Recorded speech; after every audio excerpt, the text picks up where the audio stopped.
আজকে আমরা সাল্লাল্লাহু আলাইহি ওয়াসাল্লামের শৈশবের খুব সুন্দর একটি ঘটনা বর্ণনা করব।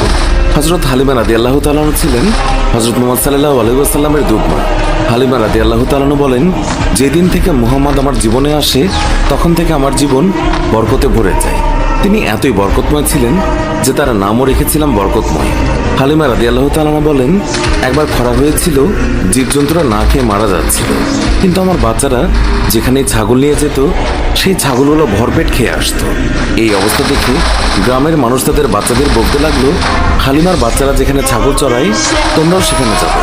এরপর থেকে গ্রামের অন্যান্যরাও হালিমার ছাগল যেখানে চড়াতে নিয়ে যেত সেখানে তাদের ছাগল নিয়ে যেত। হালিমার ছাগল এবং গ্রামের অন্যান্য মানুষের ছাগল একসঙ্গে চড়ানো হতো। কিন্তু গ্রামের মানুষজন লক্ষ্য করলো, যেখানে হালিমার ছাগলেরা পেট ভরে খাচ্ছে কিন্তু ছাগলের পেট ভরছেই না। হালিমা তখন বলেছিলেন, এগুলো তো সবই মুহাম্মাদের বরকত।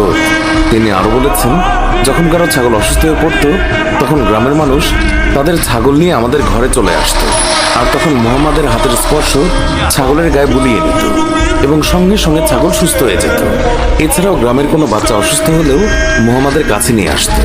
মুহাম্মাদের নরম হাতের স্পর্শে বাচ্চারাও সুস্থ হয়ে যেত। একদিন হালিমার মেয়ে বললেন, মা, আমি মুহাম্মাদকেও ছাগল চড়াতে নিয়ে যেতে চাই। তখন হালিমা বললেন, মুহাম্মাদের এখন মাত্র 3 বছর, বাইরে অনেক রোদ, মুহাম্মাদের মায়াভরা মুখ রোদে পুড়ে যাবে, জঙ্গল দিয়ে হাঁটার সময় হিংস্র প্রাণীরা আক্রমণ করতে পারে, ওকে নিয়ে ছাগল চড়াতে যেও। হালিমার মেয়ে বললেন, আমি যখন মুহাম্মাদকে নিয়ে বের হই আকাশের রোদ তখন মেঘে পরিণত হয়, আমাদের ছায়া দেয়, জঙ্গলের হিংস্র পশুরা মুহাম্মাদের গালে চুমু খায়।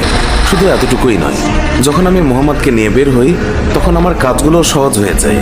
যখন হালিমার মেয়ে অনেক জোর করতে লাগলো তখন হালিমা মুহাম্মাদকে তার সঙ্গে ছাগল চড়াতে যেতে অনুমতি দিলেন।